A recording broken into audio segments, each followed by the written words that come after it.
Welcome back. Recently, Gallup partnered with Learning Heroes to release new data highlighting a notable gap between parental perceptions of their child's performance and the actual reality. While parents play a vital role in their children's education, they may not always possess the complete information necessary to foster their child's academic achievements. Joining us is the Learning Heroes Advisory Board Chair and Executive Director of the Gettysburg Institute at Gettysburg College, Tracie Potts. Tracie, thank you so much for joining us today. Hey, Brittany, it's great. It's always good to have a chance to talk about these things. So let's get into it, right? The study mentions a significant gap between parent perceptions of their child's achievement and the reality. So could you elaborate on some of these key findings that highlight this disconnect?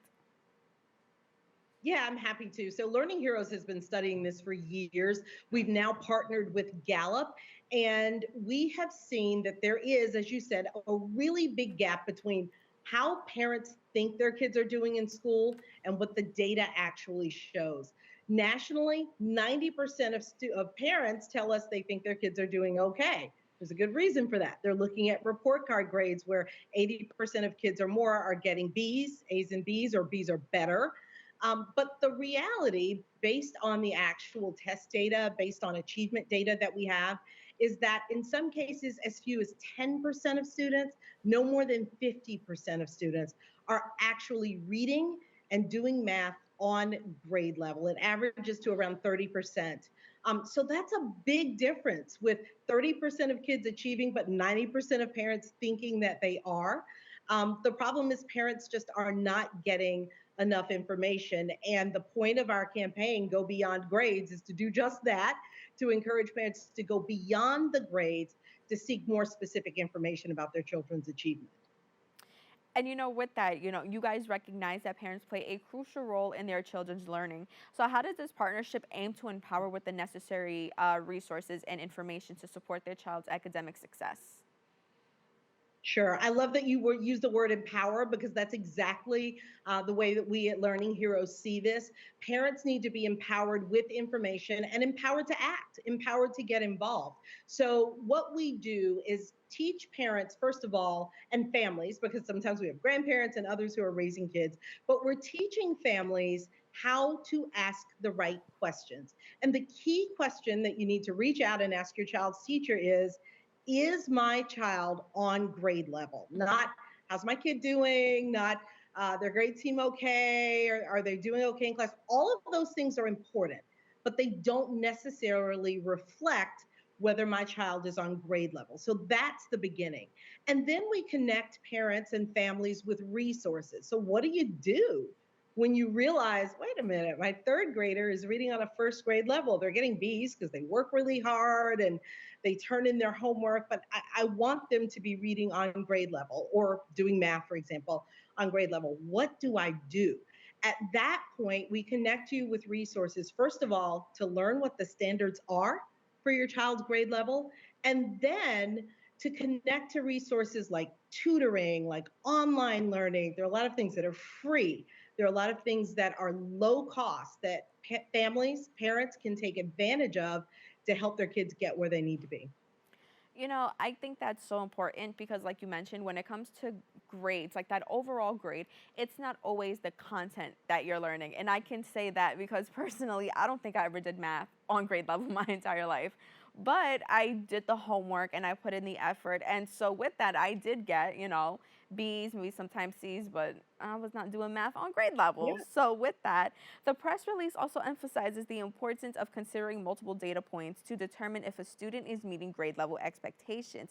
So, could you provide some examples Yeah. of these data points and how they contribute to understanding a child's academic achievement? Yeah, certainly. So we want to look at things like certainly standardized tests we're very familiar with, but there's standardized tests that are state mandated within the district. And then there's testing that happens within the classroom. That's different.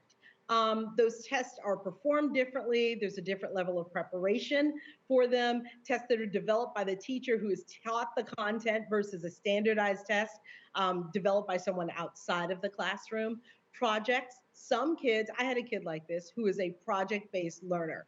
Lots of people have test anxiety, but they can tell you, spend an hour telling you what they know. They just can't always perform it on a test. So, what about projects and classroom assignments and those other things that contribute to the grades? We're certainly not saying those things are not important. Hmm. A motivated child will participate in class. That's important.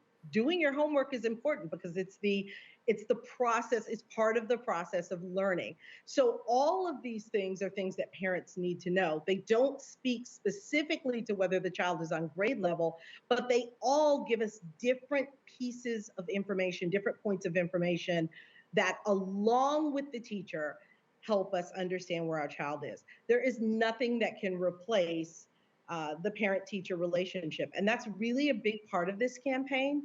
I'm starting to ask that question is just the beginning of building a relationship that will support the child's learning.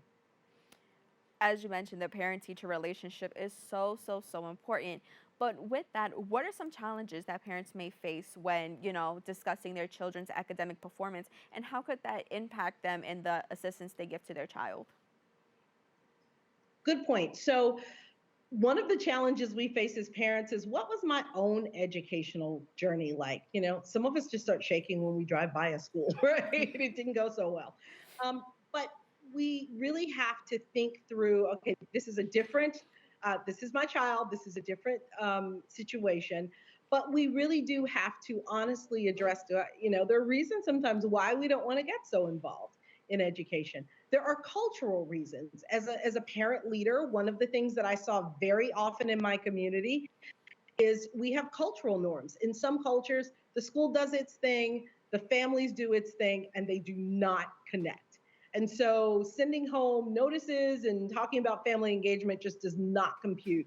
If my entire life, my culture has said, you take care of home, let the teachers take care of school. So Mhm. we have to address and listen and learn about these cultural barriers to family engagement so we'll know how to deal with them.